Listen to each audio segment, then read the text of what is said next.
Hello, everybody. Oh my gosh, look at all you wonderful people in this amazing chat already. Hi. Welcome to my very first solo stream live here on Twitch. For those of you who don't know, my name is Kai. I use he, they, and she pronouns, and I am so excited to go on this new adventure, and I am so grateful to all of you who are already here with me on this wonderful journey. A little bit about how today's gonna go. I'm gonna start with a little, who am I? Why am I doing this? What's the whole deal of Kai suddenly solo streaming? And then I'm also gonna talk a little bit about what I do and some of the topics that might come up on this channel now or in the future.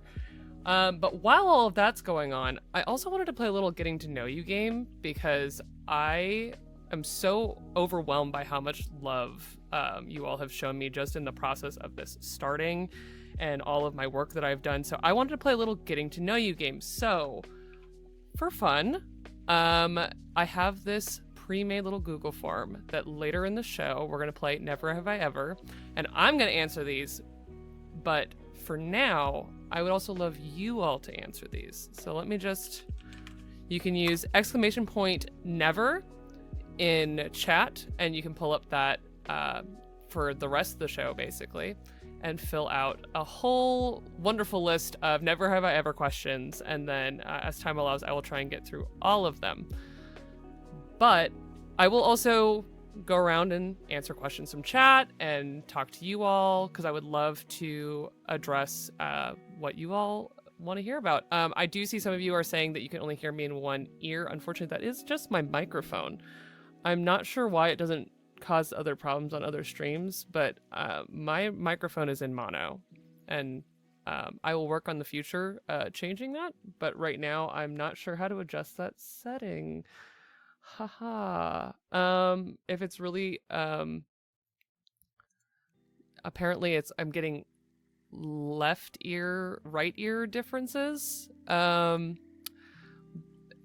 Please, I'm getting all kinds of wonderful tips. Oh my goodness. I'm going to look over this and kind of continue to, of course, constantly improve my setup. That is part of the whole practice of all of this, is to give you all the best technology, the best show that I can give you. And I appreciate all of the feedback already. To that end, I also do have a suggestion box that is always open. You can also have I have an email address that if at any point in time something comes up on the show that you would like to say, like, hey, Kai, you said this thing, and I, for my comfort to continue enjoying your content, I'd love some clarification. I'm happy to answer those questions, especially ones that are, of course, I'm going to assume they're always given in good faith. But I'm going to be delving into some bigger topics about clothing and history of dress, as well as world building and a bunch of other things on this channel. So I want you always to feel like there is an open space. So I have both a mailbox. If you use !mailbox, you'll get an email address. And there's also the suggestion box, which you can also find on my about page. But if you just use !suggest, you'll get a Google form. And if some of you have already, keen-eyed viewers have already noticed that I will also be playing some video games on here. I'm also open to suggestions on games. I cannot guarantee that I will play every game that is suggested. There's a poll with games that I already like playing that I'm excited to play with all of you and share with you, because a lot of people don't see this a lot, but I love playing video games. I've played video games my entire life. So I am very excited to play games with all of you and maybe show people some games that they wouldn't otherwise play because of accessibility reasons, or because sometimes people just don't like playing video games, and that's fine, but the story is still there. And I wanted to be able to share really amazing stories in video gaming with all of you that are very formative and exciting to me. So please go fill out the poll. Please go drop suggestions for subjects or content that you'd be interested in seeing me make. But that is just the beginning. My goal is to kind of give the massive amounts of information rolling around in my brain about costuming, world building, storytelling, character creation, tabletop, in a more digestible form for all of you. So the hope is that week to week I will have interesting subjects to talk about and kind of gear it more towards the direction of what it means to tell stories, not just in one medium. As most of you know, I am a tabletop performer. I'm also a tabletop game designer and storyteller in that regard. But I also have a master's in world building, essentially. I have a master's in design for entertainment media, which is a wide encompassing subject with a lot of research and knowledge, work in live entertainment, film, television, theater, you name it. If it involves putting clothing on bodies that isn't fashion, I have worked on it, which I will at some point get into the fashion of it all. Not a fashion designer. Big ups to fashion designers. I'm not one of them. So that's a little bit about me and this channel. But the other thing is, hey, yeah, I do love a little tabletop, and every so often I might, instead of playing a video game, come on here and play a solo game. I have big ideas about playing solo journaling games on stream and sharing that with all of you as another form of actual play. TBD on that one. But welcome, and I'm so overwhelmed by how many wonderful people are already here. So thank you all for coming and for beginning this journey with me, because I want to tell stories, and I think that self-produced media is the future. I have worked in major entertainment for big name companies that you have definitely heard the name of, and I am a queer person of color, and I don't always feel like my voice has mattered. And so I am here to encourage you to believe that your voice does matter, because you have a story to tell, just like I have a story to tell. And that is what this whole channel is going to be about. Is I love stories. I love telling stories, and I want to tell them with you, for you, and hopefully inspire you to tell your own. So I am just a little bit overwhelmed by how many wonderful people are here. So, little tour of the studio, since we're here, and I've done all of this exciting work to make this studio exciting and wonderful. Big ups to the overlay, which was designed by Twitch Stream Overlays on Etsy. Go check them out in my About section under credits. They're amazing. I bought this pack from them, and it was clean and easy to install. Quick plug for them because they're amazing. I also have Lo-Fi girl music playing. You will hear a lot of that. I love lo-fi music. As a neurodivergent person who needs a little bit of extra stimulation pretty much at all times, if you've seen me on stream and there wasn't music playing, I was probably listening to music. So I will probably always have some kind of music playing, even if you don't hear it. Because I love music a lot. And so any suggestions on, lo-fi music, you can also drop those to me. I love lo-fi. Also, you should go check out Dare to Dream, because she makes really good chill music. You should go listen to chill music to Sip T2, I think is what it's called, over on YouTube. Dare is an amazing creator from Transplanter RPG, from The Second Stranger, who played Gentle, but also is an amazing music creator, so go check her out. Speaking of, most of you probably know, I am a tabletop performer. On occasion, I will also be talking about some of the things that I do for that, but overall, the intent of this content is not to be secondary, Transplanter content or Happy Jacks RPG content. It is meant to be more about storytelling and things like that. So on occasion, I might answer questions about the other projects that I'm on, but sometimes I'm going to pass that question for the next community stream for Transplanter, just to kind of keep it separate, even though I do love my Transplanters and I do love Transplanter, and I could literally talk forever about Nova and Zynon and all of that stuff, but I want to keep some surprises and special things for that side of the world. So I will do a little bit, but sometimes I'm going to be like, you should wait, because I also love teasing things. So, oh my goodness. We've got some amazing creators in chat. Gosh. little quick shout outs. We've got some Vault Companions in chat. Love you, Vault Companions. Vault Companions is a new AP studio that has been running now for a couple months with my buddy Patrick. And they are largely doing game-inspired actual plays. So the first one was Fallout. You can go check out Fallout Angels and Atoms over on YouTube on the Vault Companions channel. I was in that playing Mart. Somewhere around here I have a Mr. Handy figure. Here he is. A Mr. Handy. And you can see other very familiar faces over on Angels and Atoms. And then there was a Mass Effect series that just ended a couple months ago, like a month and a half ago, and another upcoming series, so keep an eye out for what they're doing. I see probably okay in chat. Hi, Jason. Jason is an amazing game designer. You also see his incredible work. Well, you will see his amazing game that he has designed, among other things, called Demigods. You can buy it at your friendly local game store. Highly recommend, A, buying Demigods, playing Demigods. Second of all, going to your friendly local game store. You should definitely do that. And his work over on Happy Jack's RPG, among other places, and he also streams on his own. Tiny No Tales, my other home away from home for the last year. Home of the Mythic Initiative, the Doomsayers, and the up-and-coming... I'm going to say the wrong one again, but I'm pretty sure it's it's the Wildfire Club. I want to call it the Hellfire Club because something you will learn very quickly on the stream is I'm a big Marvel nerd. Like an unapologetic Marvel nerd. And Tiny No Tales is a home for the Trauma Man himself, Chris Colon, member of the Twitch Latin Guild, and an amazing place to go find really, really messy, dramatic stories, including one with me on the Doomsayers, where I got the sincere pleasure of playing Patroclus. Yes, that Patroclus. You should go check that out over on YouTube or Twitch or wherever you find your VODs, and go devour that entirely.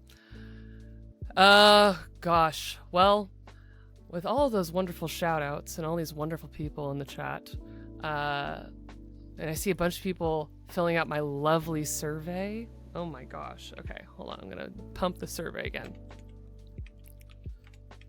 Exclamation point never. So, little tour around the studio while we're at it. So this is my lovely just camera shot. But of course, you can't just have the camera. You gotta have one that's a little sneak peek of what's to come. The chat provided survey. Still getting more answers there, so we'll come back to that in a minute.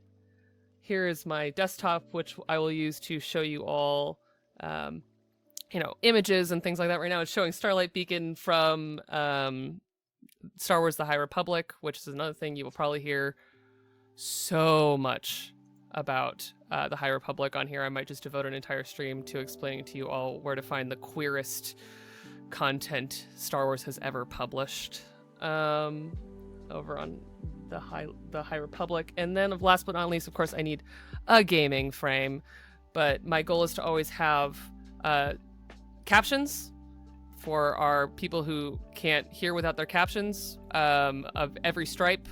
If you ever get on my channel and you don't see captions, please ping me in chat. It is so important to me. It is a personal mission to always have accessible captions for you. I do not think that the Twitch ones are good enough for me, so I'm going to always try and have captions in my overlays.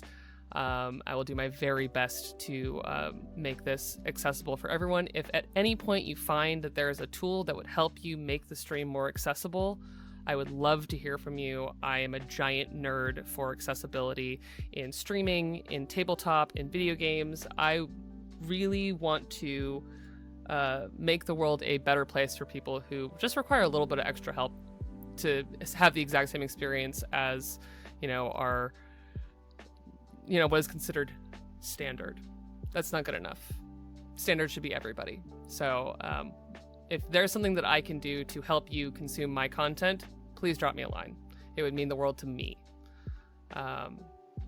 And same goes for audio levels, music, the microphone thing. I'm sorry if that is becoming unfriendly to anyone's ears. I will do my best to fix it sooner rather than later. I just can't fix it live right now.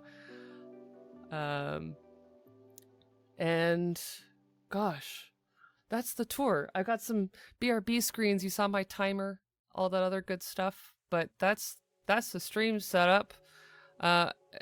If you got any questions for me, I'm super open to questions.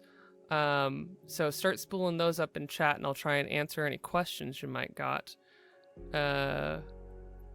Yeah. In my little surround, I'll show you a little bit of the behind the curtain. I won't actually show you, but I'll tell you. My secret that I feel like everyone has seen my background 1,000 times all over the internet at this point on my thousands of channels. It's literally a background that I bought off the internet. All it is a room divider with some Halloween floodlights behind it. I wish I were joking, but that's it. That's the whole secret. That's the magic. They're color changing on an app on my phone, and I can make whatever I want. And it, gosh, it was like the best $100 and something I've ever spent in my life, because I've used it every day since the first day I ever decided to go onto the internet, because I love sharing things with people on the internet, but I am also a somewhat private person, and on top of it, this is a big room behind me, and I don't need to show you all the giant mess in my house or my many animals that are back there, which we will definitely get into later. I have 5 pets, and I also, as a person with ADHD, sometimes clutter is very distressing to my eyes, so I wanted to make a background that was soothing for me to look at, since I have to look at it literally all the time as a treat.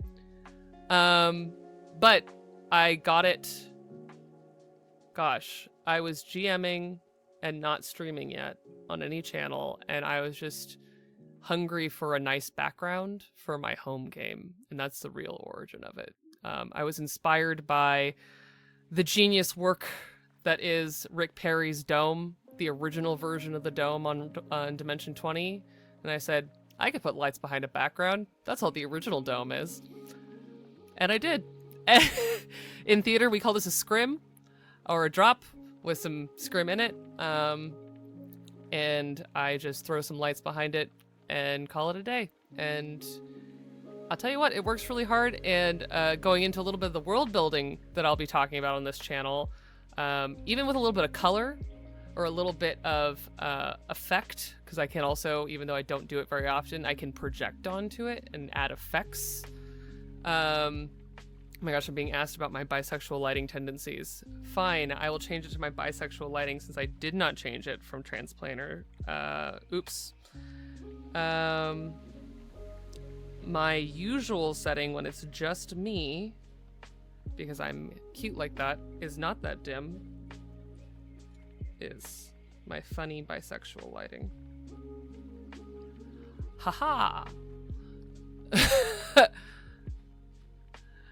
And the thing about color is that it sets the tone. I don't know if you noticed, but I was in darkness and inferno, and now this is a little bit more cheerful, a little bit more to me what I consider like my normal standard, because it's cute like that. But I've always loved these colors on this background, so this will probably be my normal look when I'm actually just streaming and talking to you all. But maybe when we get into the darkness or something like that, I might change it around. I enjoy also being able to pick colors. I have a little lighting cue right here that's just what color goes where. I'm also very hilariously dyslexic, so not only are my lights labeled, but they're labeled in a way where I'm actually getting better at differentiating my right from my left because they're labeled stage right and stage left.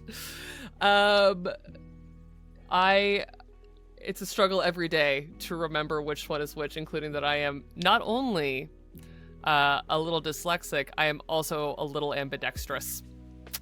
So I can't just go like, oh, my dominant hand. No, that doesn't help me. Technically, yes, my right hand is my more dominant hand, but I do a lot of things with my left hand really casually, and I go, is this my dominant hand? Wait. So, welcome to my dyslexia. And I'm sorry in advance for every typo, because it goes down to that too. My gosh. Yeah, the studio is my home. I spend so much time in here, and part of the basis of this was me wanting to share it all with all of you. Let's see here. I've got a question here from Corey Stahl. Sorry if this is intrusive. It's not. But I was wondering how you found what you wanted to do, aka major in college before. So something that is common among practically every story that I tell is the fact that I have lived a life of constantly becoming and changing a lot. I was an athlete in high school. You will also hear a lot of sport talk. I like a sport. I like more than one sport, but lately I've pretty much just liked ice hockey. But I do like other sports. But I played field hockey in high school. I was a very successful field hockey goaltender. And I got into college to basically play field hockey, to major in field hockey. I was gonna, obviously have a real major, but my entire goal in going to college was to play field hockey. And then I got hurt the summer before during training and realized, just with a wake-up call, I don't want to do this. I was a advanced placement, gifted kid TM, and I looked around and went, this isn't what I want to do, actually. And dropped the team, didn't go back to after my physical therapy, and that year decided I've always wanted to try acting. I've always wanted to try theater. Why not? I walked into the theater building, and 4 years later, I finally left. I went to a high school that didn't have theater. Very rare, but it happens. There's a magnet theater program near my high school that I grew up going to.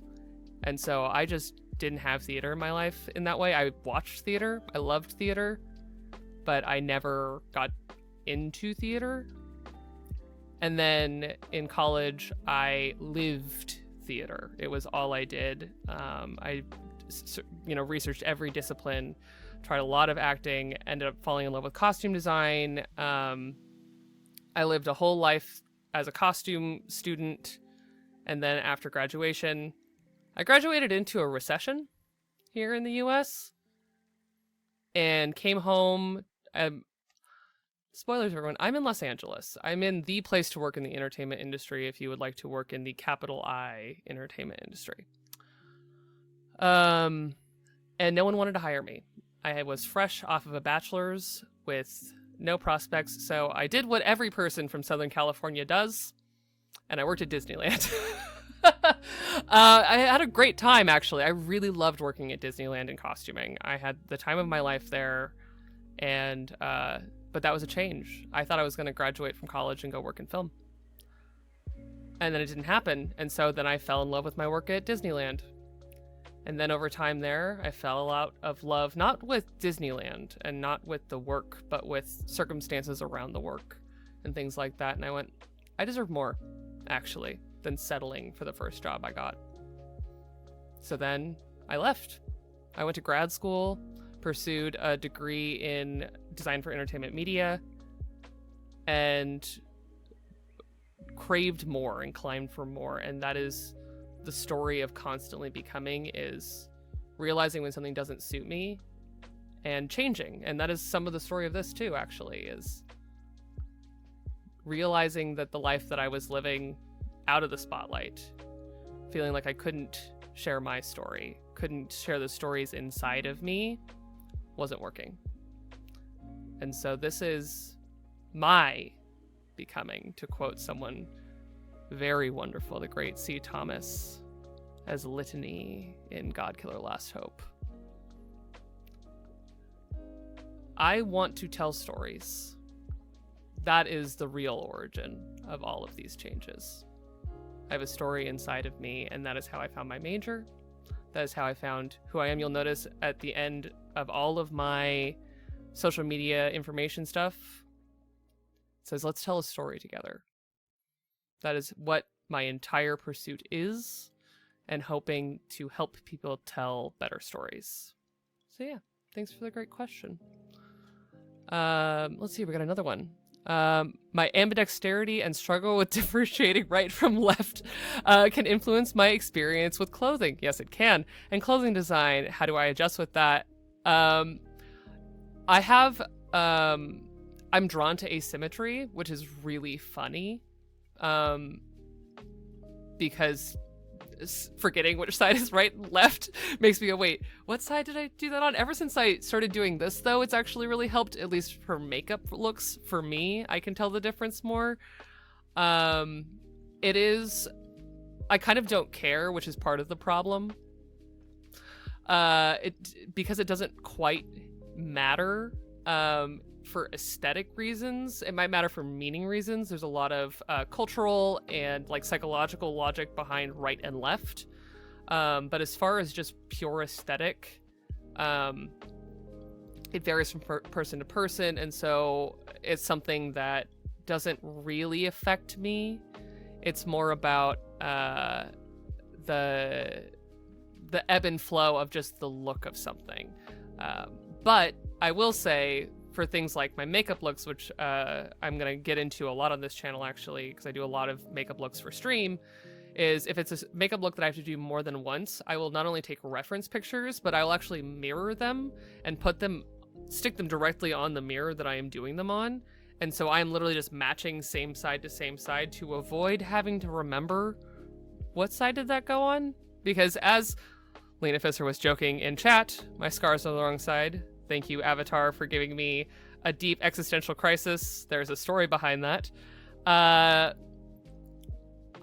don't have to worry about it going on the wrong side. I just have a picture, because it gets really harrowing, and I will do it wrong if I don't. So something that will come up also is that I'm a cosplayer. It's been a while since I've gotten to do a lot of cosplay, but I do love cosplay, and I do have a Zuko costume from Avatar: The Last Airbender.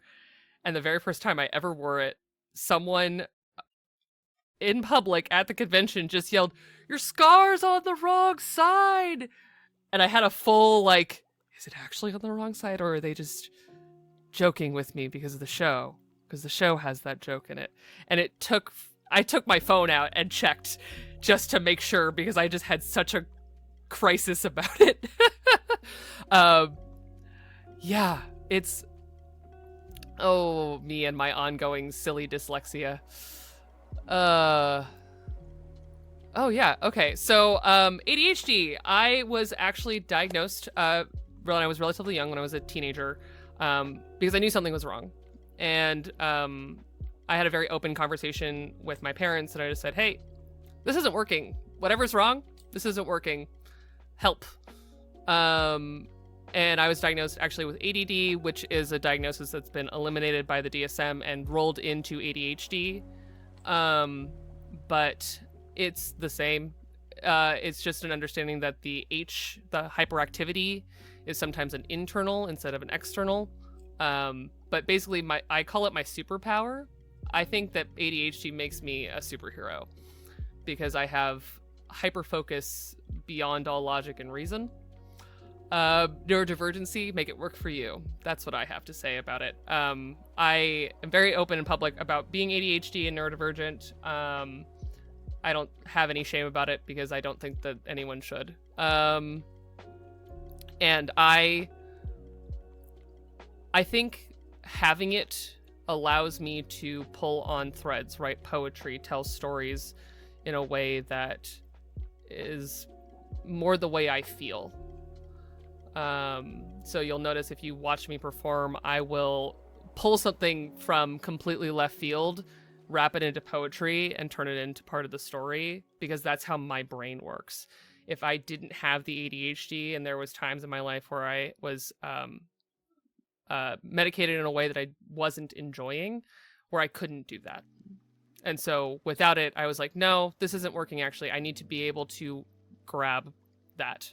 So know that anytime I pull lore and poetry out of thin air, that's my superpower at work. That's my ADHD at work. And I love my ADHD.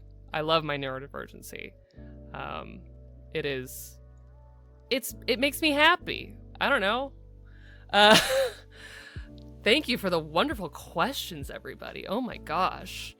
But the diagnosis was easy. Because at the time it was very rare for someone like me to go like, please diagnose me with ADHD. I need help.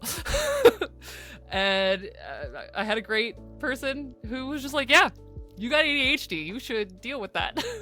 And thankfully, through having medication and through having time and people helping me and caring about me, I have wonderful coping mechanisms for when it isn't always fun to have my superpower. Because like all superpowers, there are some drawbacks. Superman can't get near kryptonite. And I have tools to deal with that and manage that in a way that I think is healthy and keeps me on the straight and narrow, on the level where I want to be. And sometimes I live my life through timers. Okay, Lena. Lena Fisser is my best friend, everyone, and is here to antagonize me. Who is your favorite Avenger, and why is it Iron Man? It is not Iron Man if you bring Tony Stark into this. Okay, so I like Marvel, everyone. I really like Marvel, like really, really, really. And I remember when I was very young, if you don't know this about me, then watch Arc 2 of the Chaos Protocol. I love archery. I love archery a lot. And I love archers. I love everything about the like poetry of archery. I love the actual craft of archery. I have shot an absurd amount of archery in my life. So where this is all headed is there's a goofy circus man archer in Marvel. His name is Clint Barton, also known as Hawkeye. Do not come at me with the Marvel Cinematic Universe version. That is not who I am speaking of. I want my goofy, found family craving archer man, Clinton Francis Barton. He has the silliest middle name. He's just a guy who cannot succeed even when a win is given to him. And he is canonically hard of hearing. He had an incident in the comics in which he put a trick arrow in his mouth, and it has made it so that he does rely on hearing assistance. He does know ASL. It has actually driven me to have a pretty profound love and curiosity for ASL. I know at least a little. I know people have caught it in my streams that every so often I do actually speak with ASL. I come and go of my actual fluency in it, but some of it stays. And if you didn't know, ASL is actually also very good for neurodivergent people, because sometimes neurodivergency means we're not always as eloquent as we want to be. And so a way to say like, yes, is very fruitful. Instead of just saying it with my mouth, I can say, yes, I liked that. Or yes, I am affirming that. And I really enjoy being able to express myself in other ways. So yes, Hawkeye is bar none my absolute favorite Marvel character. And we'll get into that a little bit later, because on Friday, I'm going to be streaming a little bit of Marvel Rivals, where Marvel Rivals was made for me. It's so nice of them to make a video game for me, because my stress reliever game in grad school was Overwatch. I don't know if you all know the genesis of Rivals. It's basically just Overwatch reskinned for Marvel, and it's Marvel Overwatch. So I love Marvel and I love Overwatch, and they just said, here you go, for me. So I'll get into Rivals a little bit later, but you can come and enjoy me play Marvel Rivals, which I am a platinum ranked support player in competitive on Marvel Rivals. You can see me heal the hell out of people and yell at them on Friday at 5 o'clock, and talk a lot about, the lore. There's a lot of fantastic Marvel Comics lore in Marvel Rivals, because it's a clash of multiverses all kind of thrown together. We have multiple Doctor Dooms fighting each other. It's a whole thing.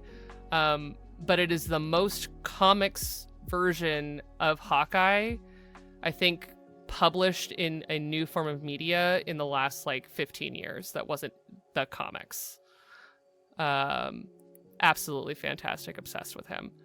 Yes, except no substitutes. Pizza dog, purple pants and sweatpants that don't stay on, and drinking out of carafes is Clint Barton's right. Gosh. So many good questions. What originally drew you into cosplaying Will Turner from Pirates of the Caribbean? Oh my gosh. Okay, so another constant in my life is I like people who make things.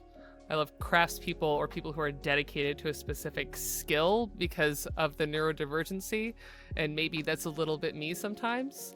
And Will Turner is a blacksmith. He is a trained blacksmith apprentice in Pirates 1.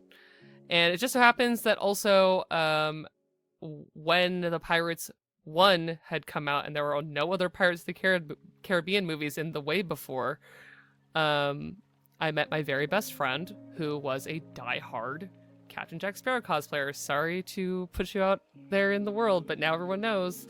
And I was like, well, I love Will Turner, and you cosplay Jack Sparrow. Would it be cool if I cosplayed with you as Will Turner? And the rest is history. I mean, I ran around conventions for an unknown amount of time, probably like a decade, as in my 3 different Will Turner costumes. And I love tall ships. I'm an insufferable nerd about sailing. I have sailed. I love sailing. And it's just a nice happy meeting of a bunch of things that I love very much. And a guy who's sure trying. Will Turner is sure doing stuff. Is he good at it? You'll notice a theme. He's okay at it. I like people who are okay at other things and good. I always say they have a lot of dump stats and one really good one. Clint Barton is a good archer and he's bad at literally everything else. Will Turner is a very good blacksmith and he's kind of bad at everything else, and I love that for him. Yeah, it's cosplaying is definitely a science of picking things that I love. I don't like Moverwatch. That's a bad word. Moverwatch sounds bad. It's Marvel Rivals. Okay, so in a few minutes we're going to take a quick break just to give you guys a little bit of time to walk around, stretch, pet your pets. Speaking of pets, before we get there, because it's going to be like 10 minutes from now. So I have pets, and you will see my lovely guest stars come and go as they desire food. But I have 2 cats. One of them is Watson. Watson is my empath. He's my familiar. Hand raised him from when he was this big. He was a feral rescue from my neighborhood. And Watson was not supposed to be his permanent name because he was supposed to be a foster. It stuck. Because you'll notice he's still with me. It's been a while. He's my old man, and then the smaller, yellier one that you will hear is Rigby. And Rigby is my slightly younger, stompy, semi-dwarf cat,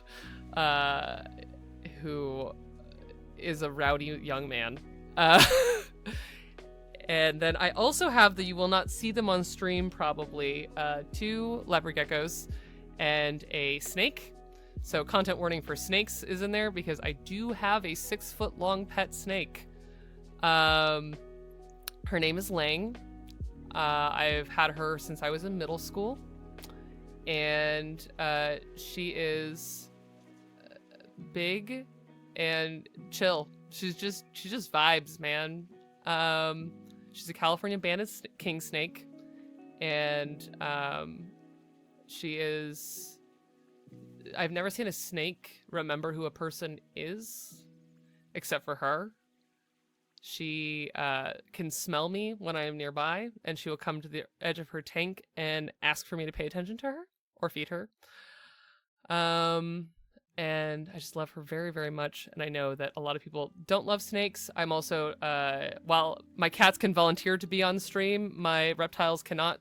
So they will stay in their respective places, but I have deep love for. I always tell people I've had all of the animals that you were afraid of that people normally have as pets. I've had that as a pet.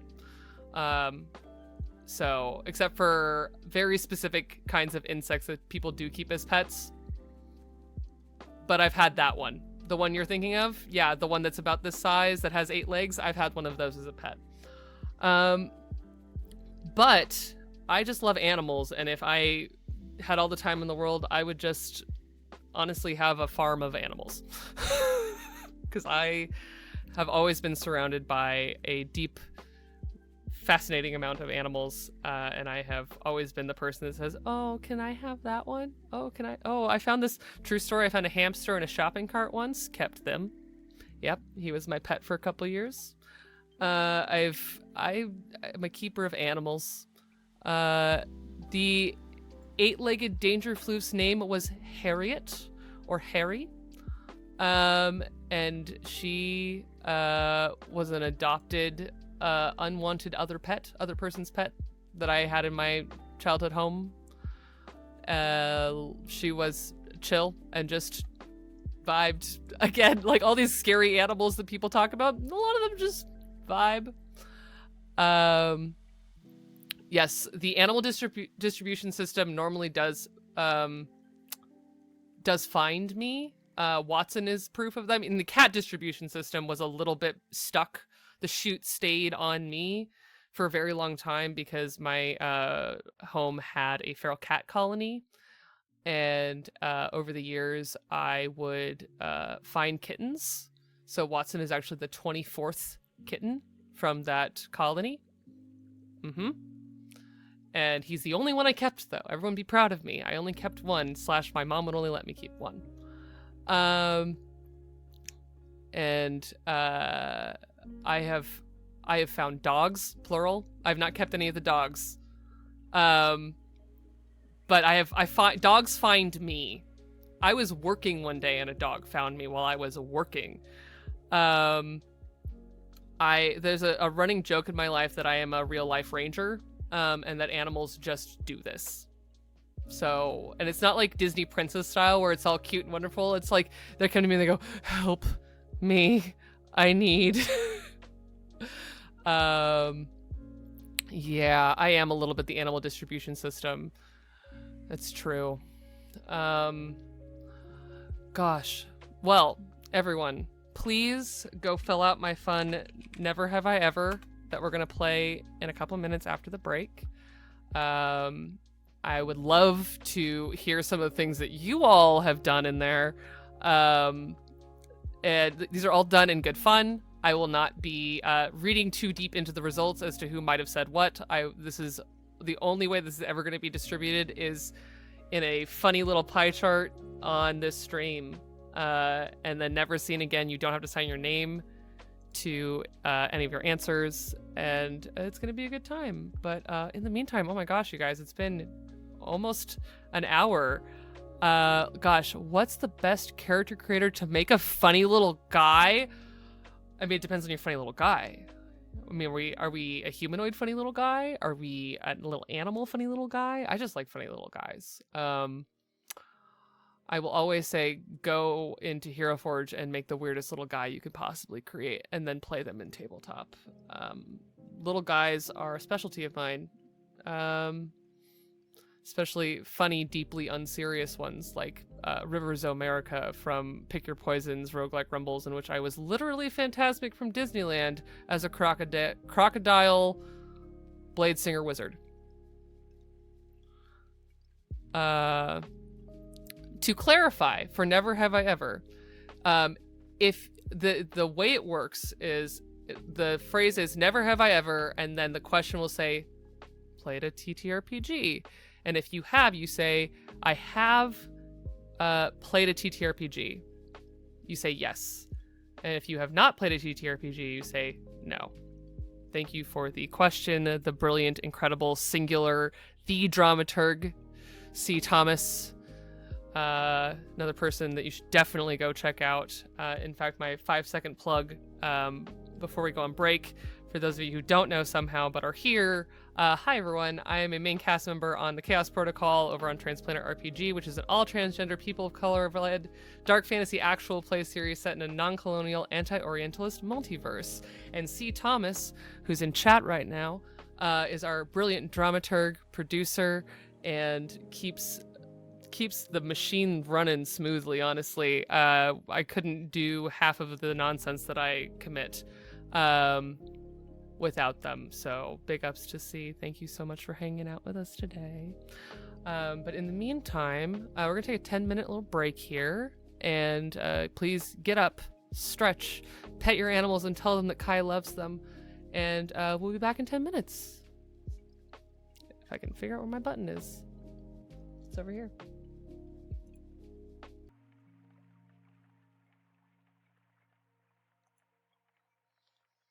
Hi folks, welcome back. Oh goodness, I hope you all got up, stretched, pet your pets if you've got pets to pet, or pet your plushies, pet your partner, do whatever you're gonna do to kind of de-stress and just have a nice moment all to yourself. That's what breaks are for, right? That and, you know, the required bio things and getting things like beverages. Oh, making tea and cocoa. I love tea. So the way this is gonna work, you guys are welcome to continue to fill out the form, because we're gonna go question by question in no particular order. I have an order, but you all don't have a particular order. And I will also still be answering questions from chat. Yeah, you heard me, C. Thomas.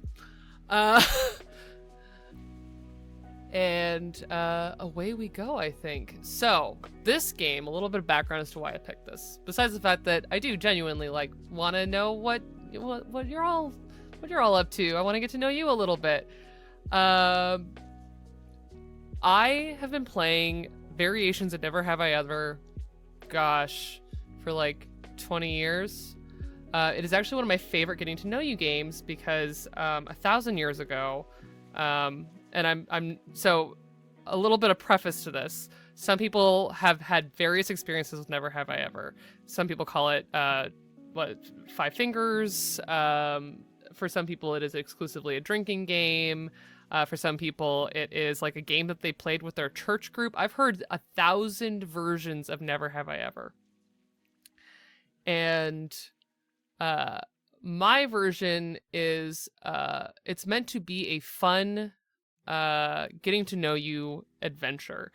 And I've been playing Never Have I Ever in a collective of largely the same people for 20 years, which I know everything about them at this point. There's not more to learn. So not only do I play Never Have I Ever just like with people for fun, largely drinking water, because you should never play this game for long periods of time consuming anything other than water, with a bathroom nearby. As a safety note, as a person who's experienced various shades of this. But the fun thing that I use Never Have I Ever for is also to play like character generation and generative fun storytelling games. So Never Have I Ever, I also play in character.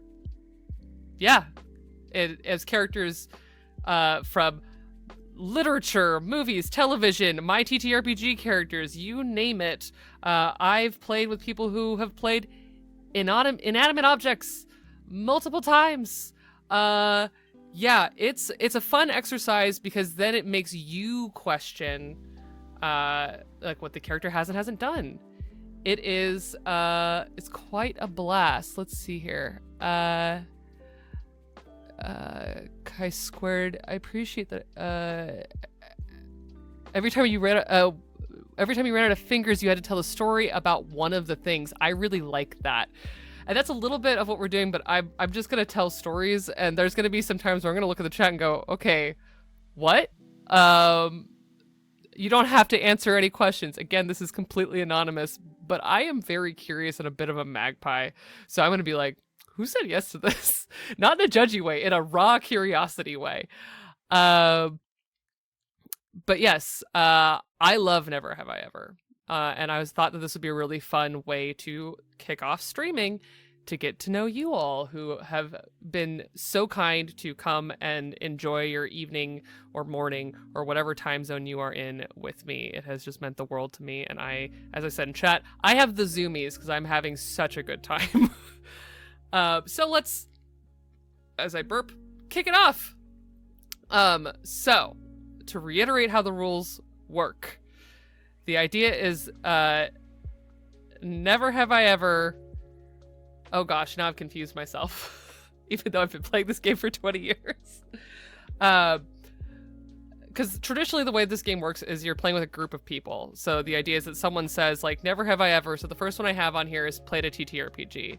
And the idea is that if you have, and you're not the person who is saying it, you lose a finger, not like lose a finger, or you take a drink water when you play this game. Because it's a way of saying like, oh, I have done that. So yes is I have done it. And no is I have not. All right, here we go. Never have I ever played a TTRPG. Oh gosh. Val has me on the big screen. That's what I just saw. We have 6 people in chat who have never played a TTRPG. Which is actually really exciting that you're here and enjoying this, because I will be talking about tabletop. I love tabletop, if that's not apparent about everything about my life. But it is also, I know that there are people who read tabletop books and don't play them. I know that there are people who consume tabletop content and don't play them. So that's very exciting to me that there are people here that just don't play tabletop. Yes, see, yours tells on you. You do say that you RPG in your C plays. Okay, here's one that and to answer the question for me, yeah, I play tabletop. I play a lot of tabletop. I play tabletop where all of you can see it. You can go and look at so many hours of me on the internet playing everything from funny little guys to deeply serious, like, unfunny people who don't laugh. And I love it. I love it also because I love games. So I love the mechanics of games. I love board games. As you're going to see a lot of, I love video games. There's something about the logic of gamifying things that really speaks to me. Hello, Translator RPG in my chat. Oh my gosh, speaking of people who know way too much about games, I love, I'll frame it this way. So I've already told you all, I'm a costume designer by trade. I have multiple degrees in designing. Part of the thing I like about designing for a pre-existing script or story or a game that someone is trying to create is that there are constraints around it. The kind of freedom to create within rules speaks to me on like a deep fundamental level. And so all tabletop is to me is an invitation to tell stories within a very specific set of rules. And so that is the heart of what I bring to every table that I play at, whether that is something for an audience or something just for me. I will take playing games as an invitation to tell stories, because to me, that's what they are. Even very basic, like mechanical, repetitive things that are not meant to be like story games, I will put a story in it. I will make a story out of Minesweeper. Watch me. I could make a story out of Solitaire. I will do it in a heartbeat. So the world of telling stories, oh my gosh, all you wonderful people in my chat, within rules really speaks to me, and that is what tabletop is to me, which is why I will keep playing tabletop until I cannot have any more stories left, which is impossible. So I'll be playing tabletop forever. You can see me here on the internet playing tabletop literally forever. Okay, never have I ever greeted someone like I knew them, but it was someone else. Oh boy, howdy, have I done this so many times. We only have 4 people who said they've never done that, which you are so powerful and strong. I don't know how that's possible because I do it often. Especially when I go to conventions and things like that. I am constantly nope. Especially with cosplayers, because I know a lot of cosplayers where I'm like, I know someone who has that costume. I think that one's my friend. It's not. Uh-huh.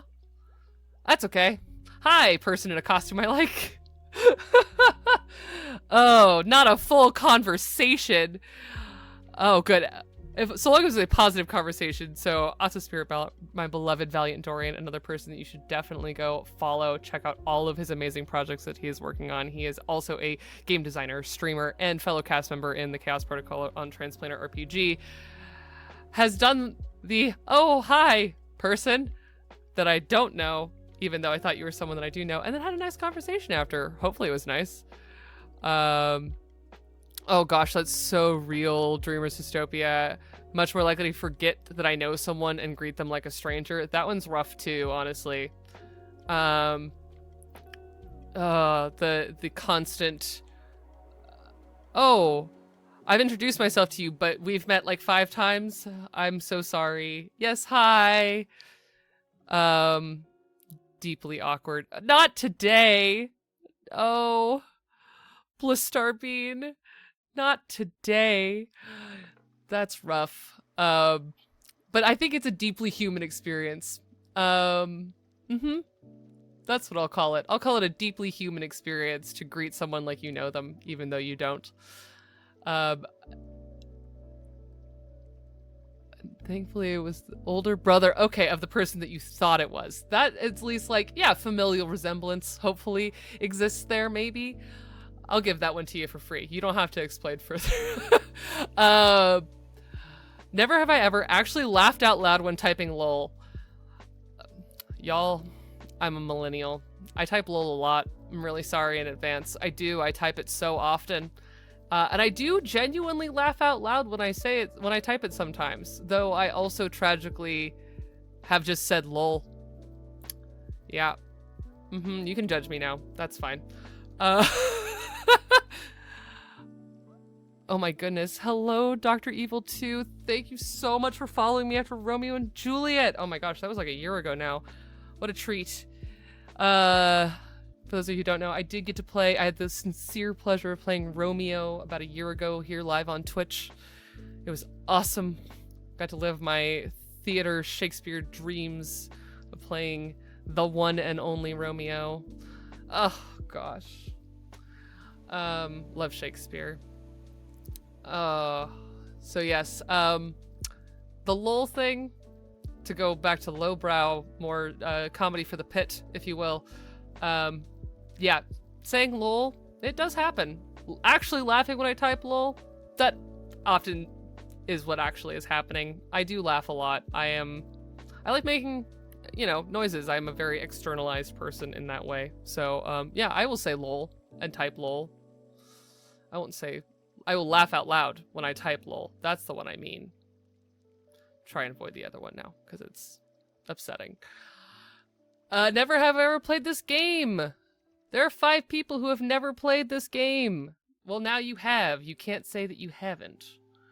And I welcome you to the Never Have I Ever clubhouse of one of what I think is one of the oldest party games that anyone that I know knows, besides Spin the Bottle, which is very hard to do on Twitch.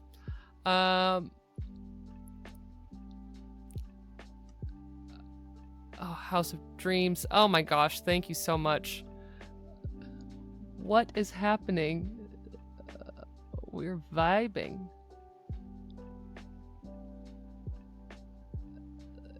Fight with spirit and make an AP out of it. Nice. Incredible. Yes, we have now all played Never Have I Ever together, and I love that. I'm gonna treasure getting to play Never Have I Ever with all of you forever, because this has been such a treat. Oh my gosh, now we're getting into big nose. Okay, so Never have I ever broken a bone. 66% of you have never broken a bone, which Godspeed to you. I am in the, I'm with the 7 people who have. I've broken multiple bones. As I stated much earlier, I've played many a sport. And among those sports was softball, in which I broke a few fingers playing softball. I've broken, most of them involve sports. Some of them don't. Most recently, I kicked a cat tree. Don't do that one. Don't kick things with no shoes on. It's bad. It was an accident. But broken bones, bad. They hurt. And they take a long time to heal. As I am currently recovering from. Oh my goodness. These stories of broken bones, they make me, they resonate with me in a way that is so spiritual, honestly. Yep. Oh no, a toe incident. Yep, me too. Fingers,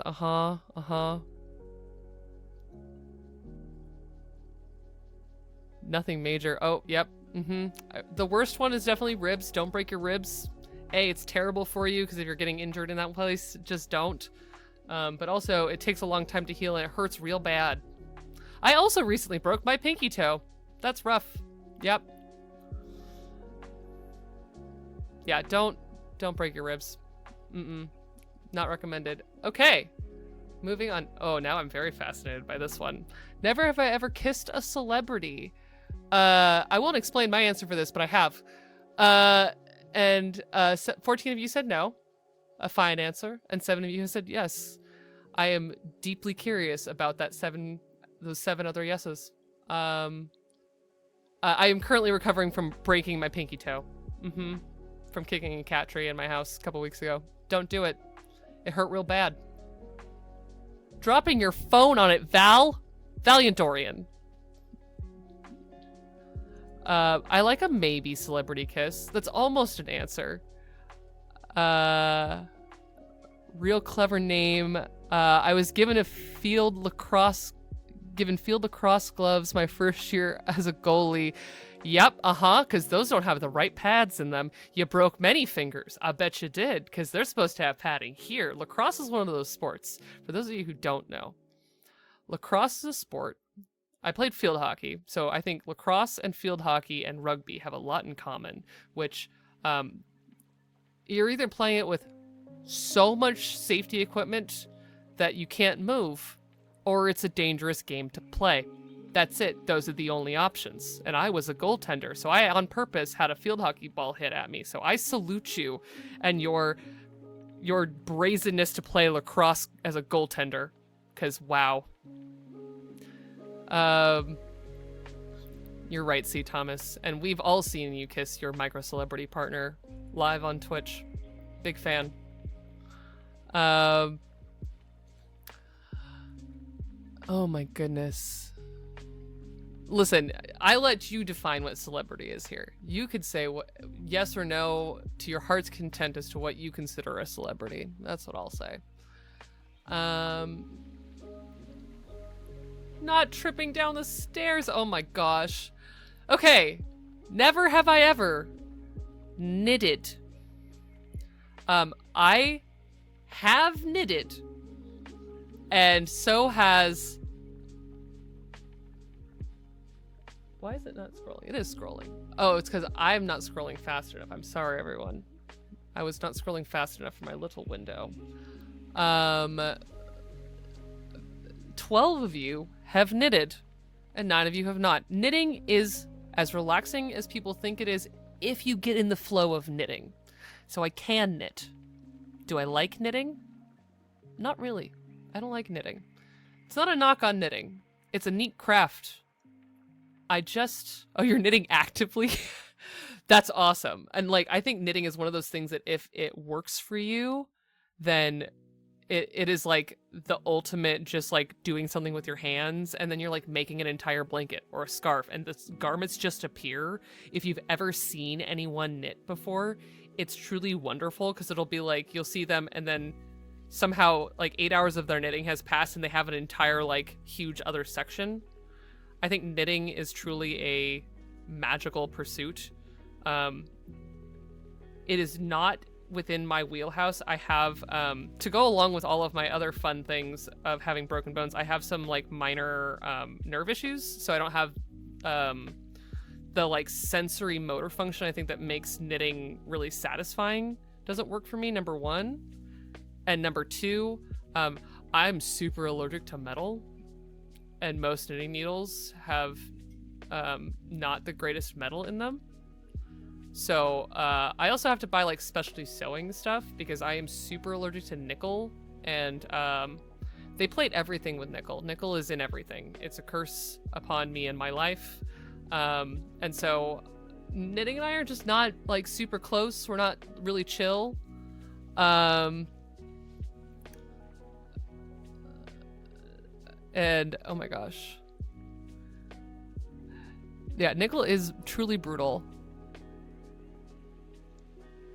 Oh yes, knitting is drift compatibility. You are so right, C. You have spun yarn from... Okay. If you didn't know, guys, C is actually very, very cool, and they have all kinds of fascinating, like, hands-on experience doing a vast array of things. And I love all of them. One of my, like, goals in the nearest future is to learn how to use a drop spindle. I, in theory, know how to do it, and I've done a little bit of spinning, but not, like, a lot of spinning. And, spinning is actually one of the oldest crafts known to mankind, and is a practice that has ebbed and flowed between like a home industry, quote unquote, that was only done like as a non mercantile pursuit, all the way up to the Industrial Revolution, which is what fueled the Industrial Revolution, was like spinning and knitting and fabric making. So it has quite an array of history, and it all goes back to the drop spindle, which is literally like it looks almost like someone made a yo-yo wrong, in my opinion. It's literally like a big heavy thing. It's like a top, kind of. And the idea is that you spin it, and it actually connects the fibers as you go, and makes them so that they're all joined together in a way that then becomes yarn. Oh my gosh, I'm so excited about this conversation about spinning. Welcome to the content that you can expect on this channel. I will talk about the niche history of garments and how it is all about being a person. Because drop spindling is one of those things that is so personal, and we've removed ourselves culturally from spinning yarns. Haha, spinning yarn. I spin a yarn every day. But no, I wish that there was a deeper understanding of what it means to have like personally made textiles, because it's kind of a wonderful and special thing. Okay, enough about knitting and spindling. Never have ever walked on a moonlit beach. 12 people have not. Oh my gosh. And 9 people have. I'm from Southern California. We have big, beautiful beaches. I love beach. I am Ken. Beach is my job sometimes, and I'm good with that. Moonlit beaches, beautiful, singular, whether that is an ocean or a lake beach. There's a magical otherworldliness to moonlit beach. Because the way that water moves in large bodies of water mixed with the moon is truly special and wonderful. I highly recommend Moonlit Beach. Sunset Beach, also good. Cold and windy often, but Grace Void 88 says Sunset Beach, but not Moonlit Beach. It's close. It's close.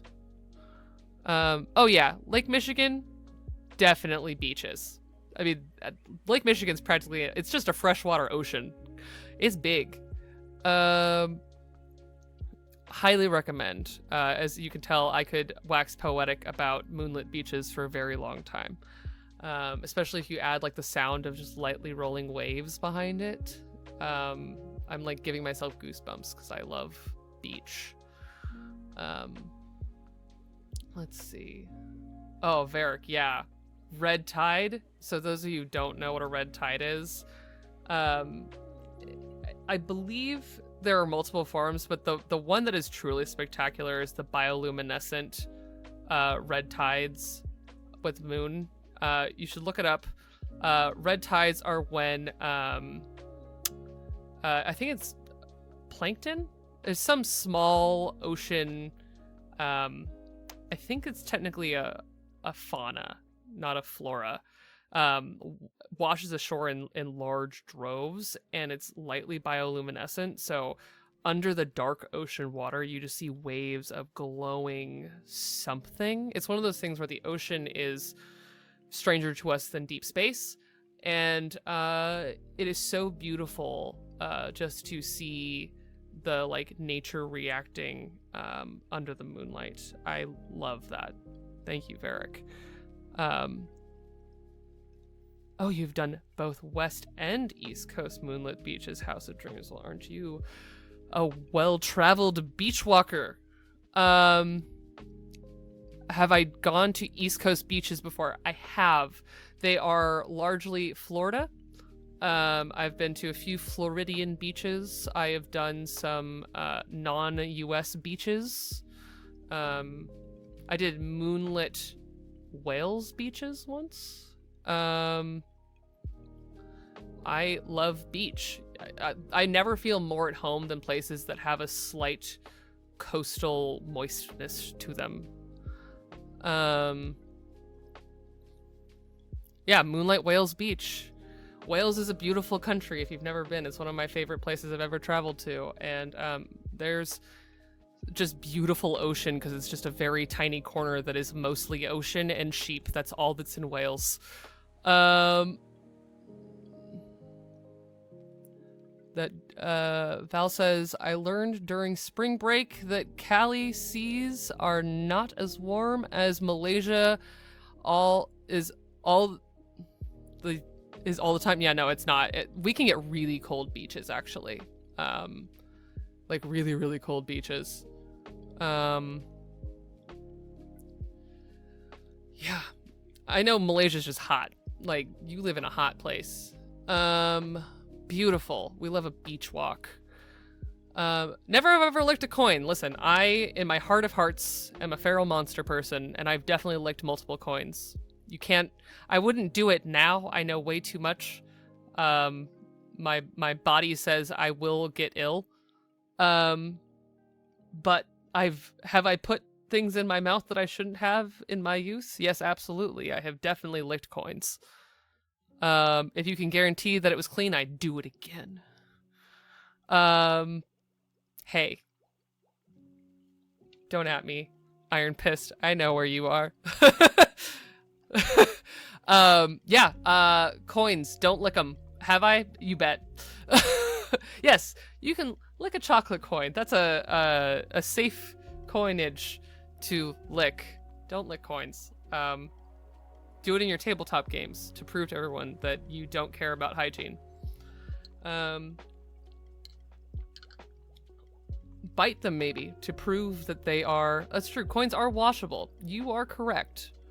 It is also not in this modern day and age in the way that we make coins now, but people did actually genuinely used to bite coins because it wasn't about the coin, it was about the amount of gold in it. So if it was real gold, then it was worth that much. So biting coins is a real thing. No, you're right, Lena. You can never truly wash a coin well enough. Especially when they've been in fountains, which is actually the next question. Have you ever... never have I ever made a wish at a fountain. We've got... Oh wait, sorry. To licking coins. 7 of you admit to licking coins, and 15 of you may or may not remember when you were a child possibly licking coins. Never have I ever made a wish at a fountain. Only 4 of you have not. I invite you to enjoy the whimsy of making a wish into a fountain, even if you don't throw a coin. I think that wishing is special and personal. I love wishing wells and wishing fountains. when I worked at Disney, Disney very famously has a wishing well, actually. And one of my favorite things to do was watch specifically kids learn what a wishing well was, and then drop a penny into the wishing well. And one of the neat things at Disneyland is that occasionally they would then meet the princess whose wishing well that is, being Snow White. And it's just, there's something very special about holding a wish and giving it any kind of space in your life. Going back to my story of becoming and becoming and becoming, I would say that I have wished before I have become so many times that I think that wishing is very special. And I invite you all who have not wished in a fountain to please do so. Yes, I believe that they still do that. Blistar Bean says, don't they also take the wish money and donate it to charity? There's a lot of places where they do that. I cannot verify if they still do that. But there are lots of places that have lots of like wishing wells and things like that. There are ones that actually do support things like Make-A-Wish and other charitable organizations, with every penny at a time. C. Thomas has gone into fountains. Yeah, that sounds right. You made the whole wish. You put your whole self in it. Fountain dancing sounds like the most you thing that I've heard all day, actually. Okay. Love wishes. Never have I ever played a team sport. As you all have heard, I have, and so have 17 others of you, and only 5 of you have not. I love team sports. Team sports are kind of the bread and butter of my childhood. I played so many a team sport. I have great admiration for cooperative teamwork, and you will hear me swear up and down about people who don't understand what it means to be on a team. T-ball does count as a sport. It was a team sport, for sure. Love a T-ball. I think that learning to work with other people in ways that have a diversity of skill is, and I don't mean like some people are good and some people are bad. It's more like in baseball, there are different positions because some people are better at certain things. And I think that that is neat. I was a center fielder in softball. I could yell real loud, run real fast, and jump and catch real good. It's very dog-coded of me. And yeah. Oh yeah. We've got Elala. I'm sorry if I'm saying that wrong. 0325 baseball. You do have to focus to play it, unfortunately. They said they enjoyed it, but could not focus. It is a long sport of just standing. You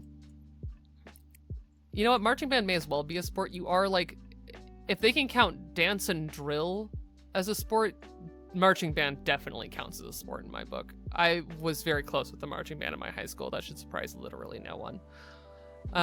Dance is definitely a sport. And the idea of cooperative sports is people doing things together in the same way that, like, kind of going back to that, actually, dance is another one of those things where you work in harmony with each other, and it is a craft and a skill to be able to make space for your teammates, do the things that they need to do, succeed together. The idea that, like, no one person can win at a team sport is very important to me. C. Thomas played Frisbee. That feels right. I'm hoping that's Frisbee golf. I'm not really sure. It could be also Frisbee, the kind where you run on a field. I'm very curious now.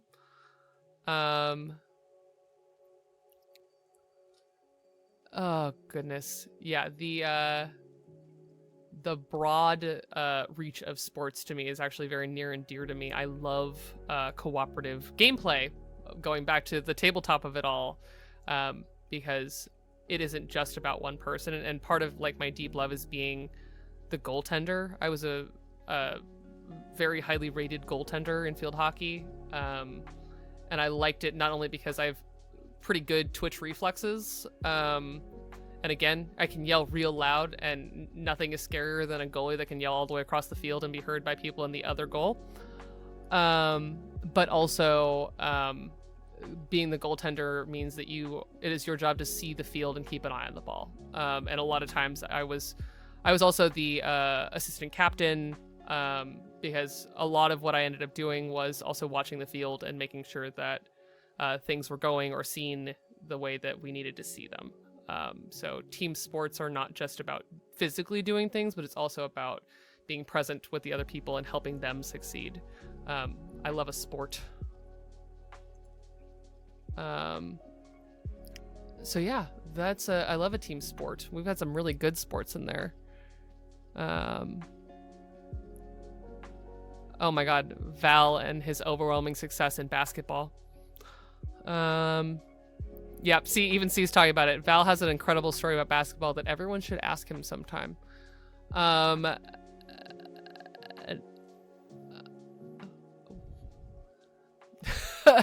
Okay, never have I ever cried watching a movie. I definitely have cried watching a movie. I don't know if any of you have noticed, but I love a cry. Anywhere that I could cry, I love a cry. And Automod has hidden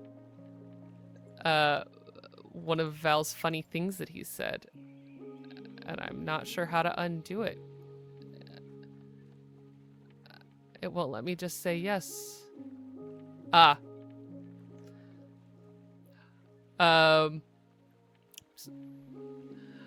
So yes, I love crying. It's one of those things where I think that there's a misunderstanding of crying.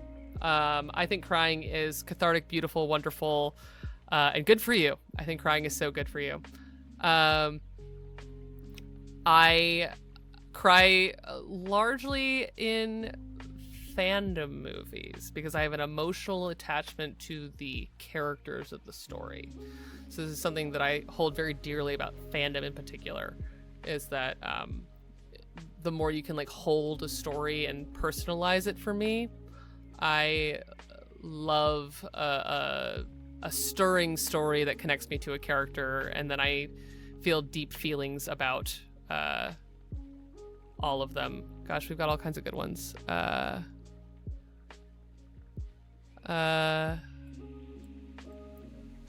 Oh yeah, cry watching stage plays too. That one I do, even if it's not a like fandom related thing. I will cry watching live theater or live dance. You bet. I will just cry. Yeah, media should make me cry. That's what I say, which is part of the reason I cry for all of you. Also because I love the story so much. But yeah, I cry watching movies often. Not as often as I'd like anymore, but I'll be watching Lord of the Rings again very soon, and I will be crying. That's a promise. I've watched those movies more times than almost anything else, and I will cry again. I've cried before, I'll do it again. Highly recommend a good cry. Also, big ups to people who don't cry at media. That's also very valid. I know lots of people that's your thing, and Godspeed to you, but crying is good for you. So if it's not media, find something that moves you in a way that makes you cry. Okay. Never have I ever been to a haunted house. 9 of you have said no, and 13 of you have said yes. So I've been to a haunted house. I shouldn't go.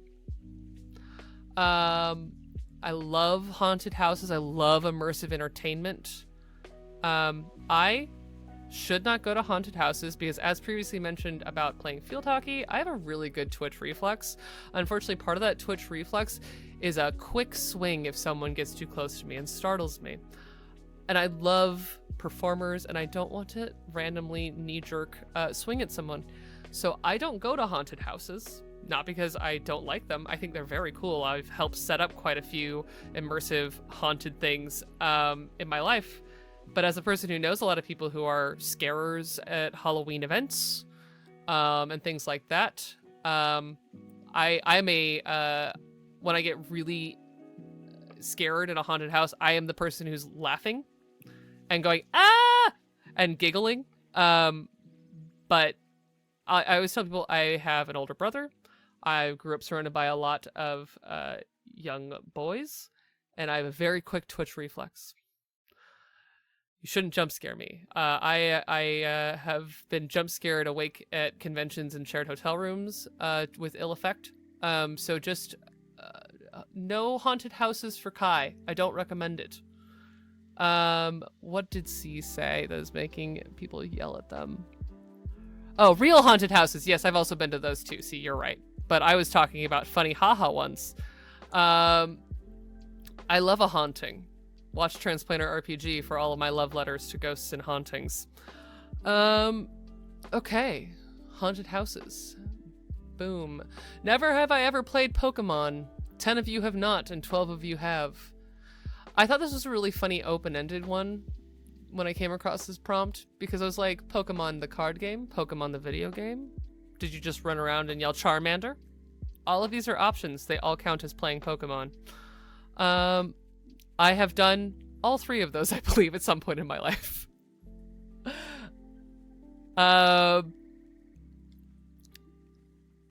Yes, Pokemon Go does count as well. Yeah, listen.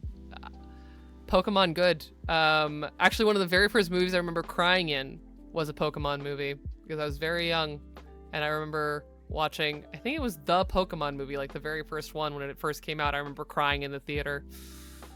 I don't remember why anymore. I think Pikachu dies in it. Spoilers from a movie from like 20 years ago.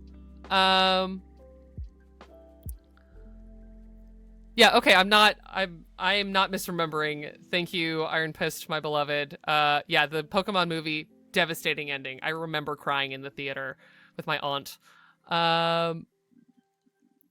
Don't worry, Pikachu came back, as you could probably tell by everything.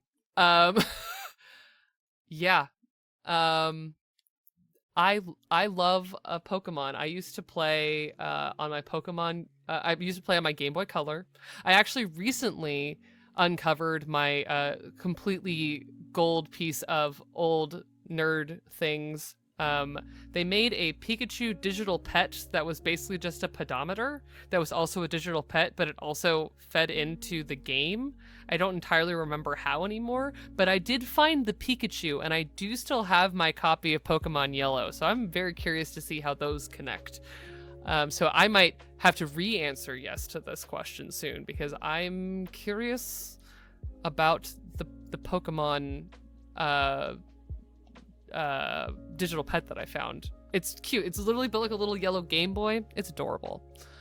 Okay. This one I'm super curious about, especially because there are 3 people who said yes to it. Never have I ever been bungee jumping. There are 3 of you that have been bungee jumping, and that is awesome. I have never been. I don't know that I ever will. I am not afraid of heights. I am not afraid of jumping off of tall things. I don't know. Yeah, it's expensive. It's very cool. I think bungee jumping is rad. Skydiving, bungee jumping, I love an adrenaline. And especially bungee jumping tends to be in really beautiful places. I've never done it. I'm so curious about the 3 of you that have. Because that's awesome. Yeah, me too, about the thinking about it too hard. I love ziplining. Someone said ziplining in there. I have been ziplining so many times. Ziplines are cool. Any kind of like high up, go places, do things at high levels. I've done challenge courses, ziplines, all of that stuff. But I've never done bungee jumping, and I may never unless the opportunity presents itself to me in a way that I'm like, yes, today is the day.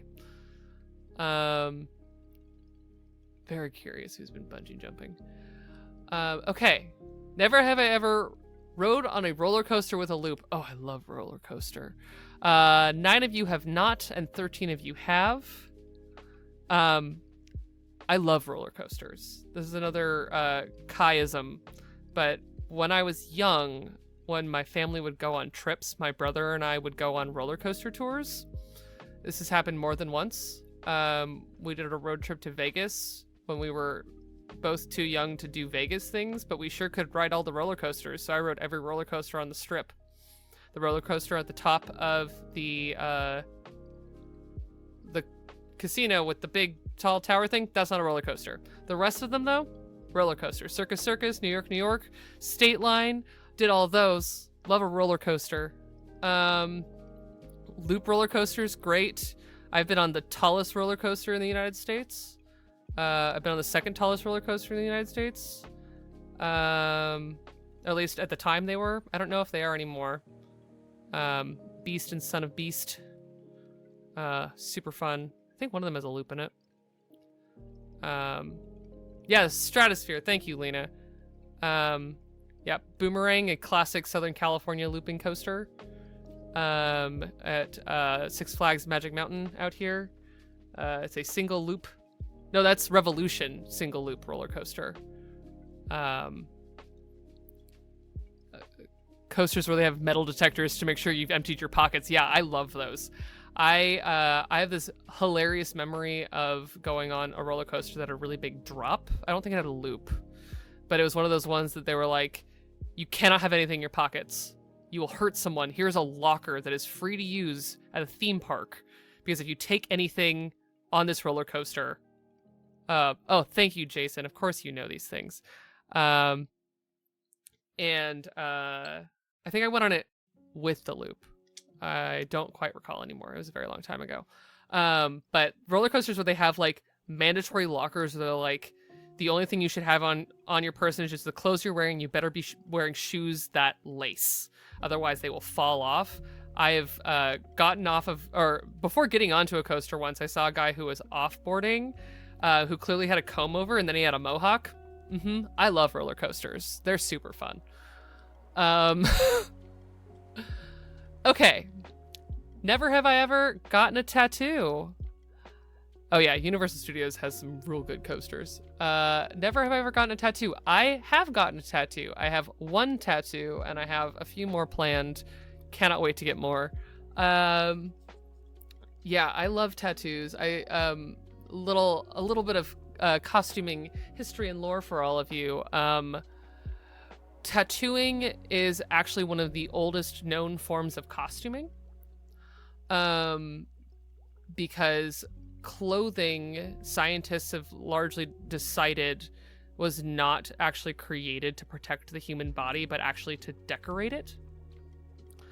And so tattoos might be actually one of the oldest forms of self-expression on the body that we know about. Tattoos are, I love them. My tattoo, you will never see it because you should never post your feet on the internet for free, but I do have a tattoo on my foot. It says Estelle in Sindarin, using the Tengwar runes from Tolkien's Middle-earth. Is very near and dear to me. I told myself that I was going to get a tattoo. I spent a decade deciding exactly what it looked like, designing it myself, figuring out where I was going to get it on my body and where I was going to get it done. And for my 25th birthday, I got it. I put it on my foot because it is part of my artist signature, and I always sign my work at the bottom. So I thought I would sign myself. I love tattoos. Yeah. Oh, yep. Ooh, okay. Someone who has a brand. Brands are also very neat.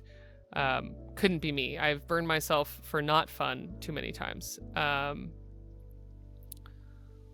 Oh, temporary tattoos. Love a temporary tattoo as well. I think that body decoration is one of those things where it's kind of fallen into a as far as like people thinking about like world building and costume design and character design. A lot of people file it away with things like makeup, but in reality, I think of tattooing more like clothing, because It is something that you cannot just remove the next day, and it is a piece of yourself worn on your skin. I love tattoos. Oh God, he has given himself and others tattoos. They have some really good stick and pokes. I love stick and poke tattoos. If I wasn't so allergic to everything, I might be more interested in having one myself, honestly. Okay, never have I ever had a deep fried candy bar. Interestingly, even though I love fried things and candy bars, I've never had one. And 16 of you are in that same group, but 6 of you have gone on the deep food adventure that might live in a place that loves a fried candy bar. And I respect that. I respect a fried candy bar. I've had fried Oreos, but I've never had a fried candy bar. Chat, if you could have a fried candy bar, what candy bar would you want to have fried? I think I would have a Snickers. I love a Snickers. Also, I love caramel. What about y'all? Oh, Twix? Yeah. Ooh, fried Reese's. That sounds decadent. I want to know how they do fried ice cream. I am not from a fried food. Ooh, fried Mars bars in Scotland? Delicious. Ooh, fried Three Musketeers would be like just molten delicious chocolate. Oh, yeah. Fried food, super tricky with gluten issues. Big respect to the gluten intolerant out there. I am talk about accessibility. I'm also a big food accessibility nerd. So dietary restrictions and I'm very fascinated and eager to find workarounds. There are lots of places that actually do really good frying these days with non-wheat breading and things like that, especially like tapioca based, or there's a lot of like wheat alternatives out there. Candy bars, however, cannot promise that they have safe ingredients. A lot of candy bars are just like, I don't know, here's some stuff in it. Super freeze the ice cream in liquid nitrogen and then they flash fry it.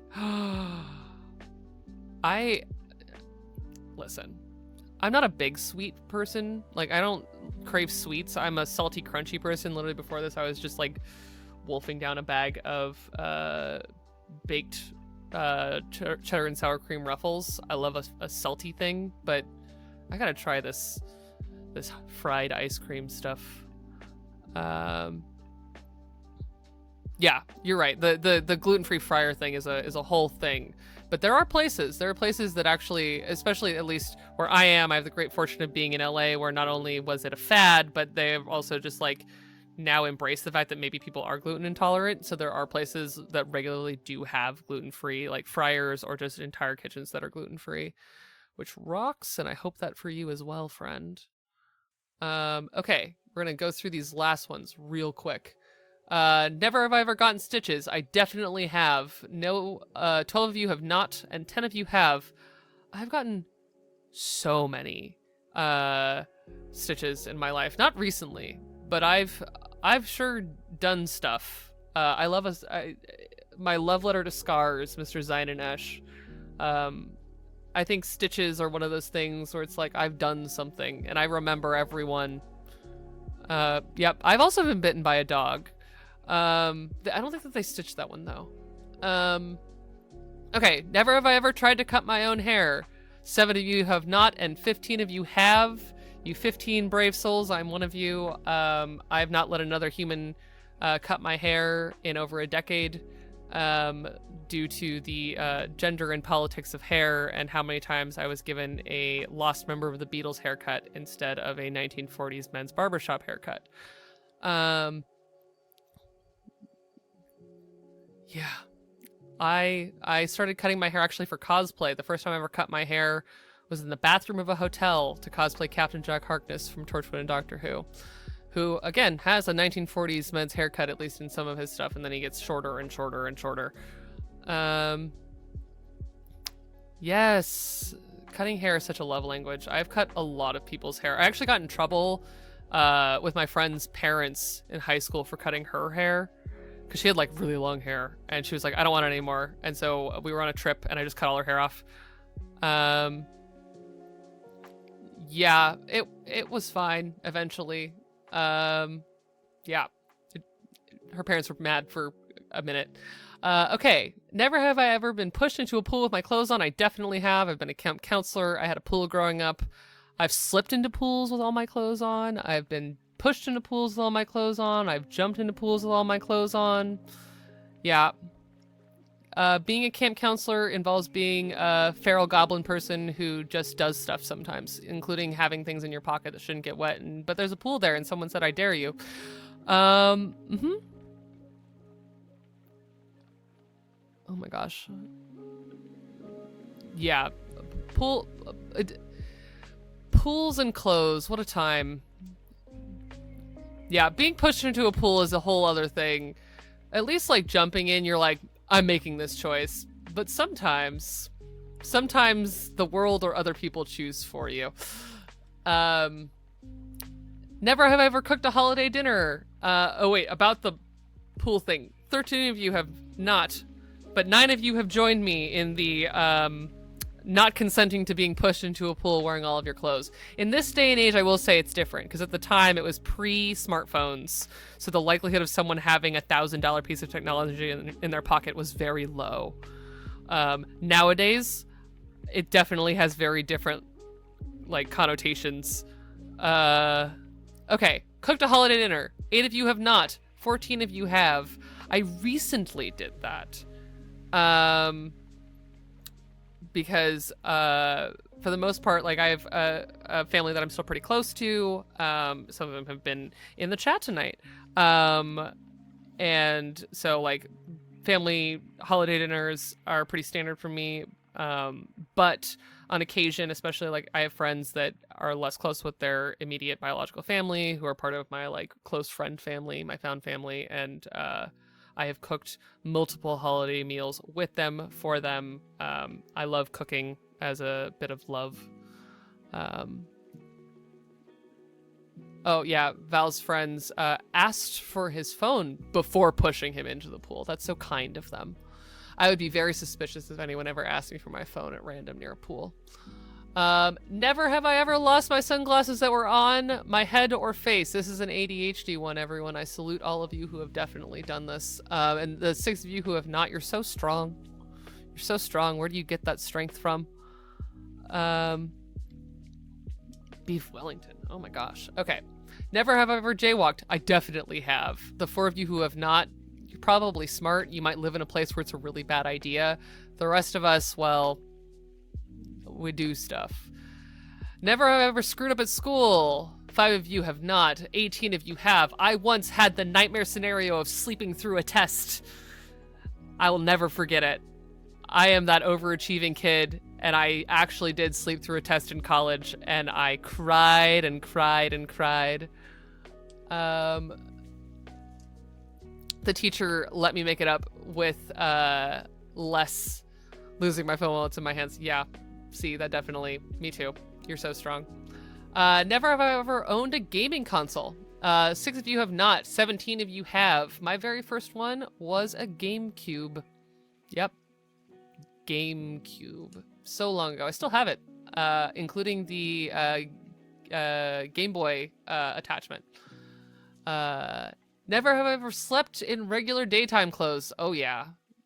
Sometimes the sleep just takes you. 5 of you have not. 18 of you have. I am one of you. For surezies. Ooh, Sega Genesis. Yeah, Patrick. Never have I ever read a whole novel in a day. 9 of you have not. 14 of you have. I know there's some big readers in here. I am actually, despite my long-standing trouble with sitting and reading a novel with the ADHD, I have actually sat in recent years and read whole novels in one sitting, which is neat. And not just audiobooks, even though I mostly read books through audiobooks. Depending on the book, sometimes I just sit and eat the whole thing whole. Don't eat books, kids. Never have I ever been awake for 2 nights straight. 15 of you have, and 8 of you have not. I have. It was not pleasant. I will hopefully never do it again, but I have definitely done it multiple times. Never have I ever eaten a box or bag of cookies all by myself. Only 4 of you are the strong ones, and 19 of us have, including me. You can't give me a roll of Oreos. It's bad. And the last one for me is a treat. Never have I ever worn a costume. 4 of you have not, and 19 of you have. If you don't know, I wear costumes semi-professionally / all the time.